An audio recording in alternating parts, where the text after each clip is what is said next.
પોતાના શરીરના ખાનગી અંગોને સુરક્ષિત રાખવા માટે તમે આ નિયમનો ઉપયોગ કરી શકો છો.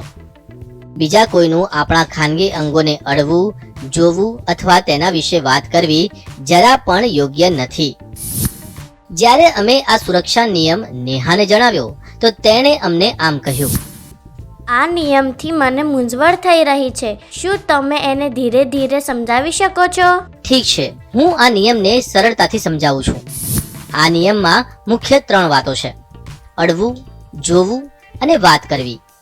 આ વિશે એક પછી એક વિચારીએ. સૌથી પહેલું છે અડવું. બીજા કોઈનું આપણા ખાનગી અંગોને અડવું જરા પણ યોગ્ય નથી. ઉદાહરણ તરીકે વિચારો કે તમારા ટ્યુશનના શિક્ષક તમને ભણાવી રહ્યા છે, પરંતુ આ દરમિયાન તેઓ તમારા શરીરના ખાનગી અંગોને અડે છે. શું આ બાબત યોગ્ય છે? તમને શું લાગે છે નેહા? નહીં, આ યોગ્ય નથી. શું તે આપણો સુરક્ષા નિયમ તોડી રહ્યા છે? સુરક્ષા નિયમ કહે છે કે કોઈનું આપણા ખાનગી અંગોને અડવું જરા પણ યોગ્ય નથી. આ ઉદાહરણ તો આપણો સુરક્ષા નિયમ તોડી રહ્યો છે. ખૂબ સરસ. બીજું એક ઉદાહરણ જોઈએ. એકબીજાની સાથે રમતી વખતે કોઈ મોટું બાળક તમારા ખાનગી અંગો પર મારે છે. શું આ યોગ્ય છે? તને શું લાગે છે આમિર? કોઈનું પણ આપણા ખાનગી અંગો ઉપર આપણને મારવું જરા પણ યોગ્ય નથી. એકદમ સાચું. શું તે આપણા સુરક્ષા નિયમોને તોડી રહ્યા છે? સુરક્ષા નિયમ કહે છે કે કોઈનું આપણા ખાનગી અંગોને અડવું જરા પણ યોગ્ય નથી. આ ઉદાહરણ આપણા સુરક્ષા નિયમને તોડી રહ્યું છે. બહુ સરસ.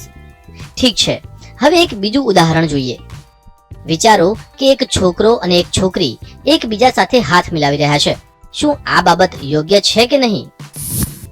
હાથ મિલાવવા એ કોઈ ખોટી બાબત નથી. શું આ ઉદાહરણ આપણા સુરક્ષા નિયમોને તોડે છે? આ ઉદાહરણમાં શરીરના અંગત અંગોને અડવામાં નથી આવી રહ્યા, તો તેનો અર્થ એ છે કે તે આપણા સુરક્ષા નિયમને નથી તોડી રહ્યા. એકદમ સાચું કહ્યું. આપણો સુરક્ષા નિયમ કહે છે કે બીજા કોઈનું આપણા અંગત અંગોને અડવું જરા પણ યોગ્ય નથી. હવે વધુ એક ઉદાહરણ જોઈએ. તમે તમારા મિત્રોની સાથે ડોક્ટર રમી રહ્યા છો અને આ દરમિયાન તમારો મિત્ર તમારા શરીરના ખાનગી અંગોને અડે છે. શું આ યોગ્ય છે કે નહીં?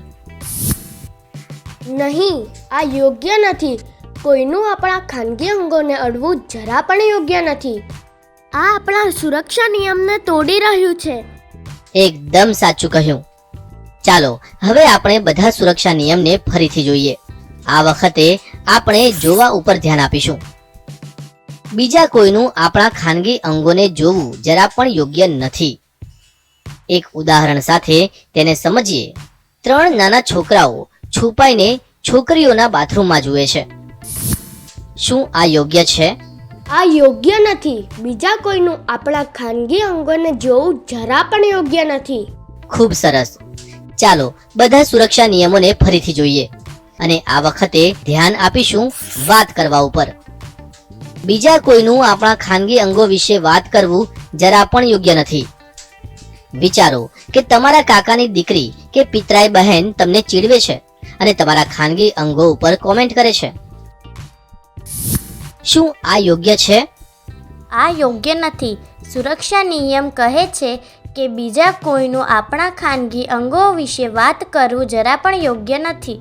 આ નિયમ તૂટી રહ્યો છે કારણ કે આપણી પિતરાઈ બહેન આપણા ખાનગી અંગો વિશે વાત કરી રહી છે. તેથી ખૂબ સરસ. એક છેલ્લું ઉદાહરણ જોઈએ.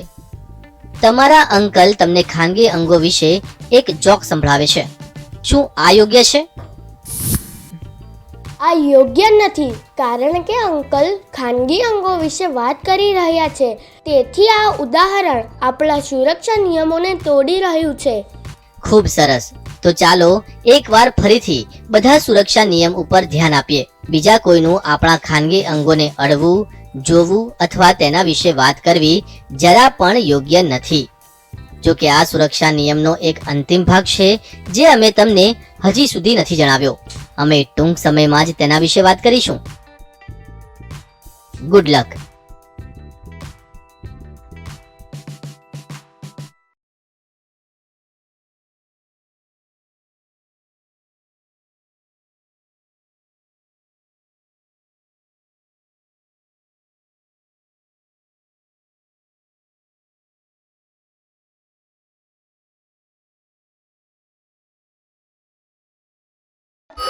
છે.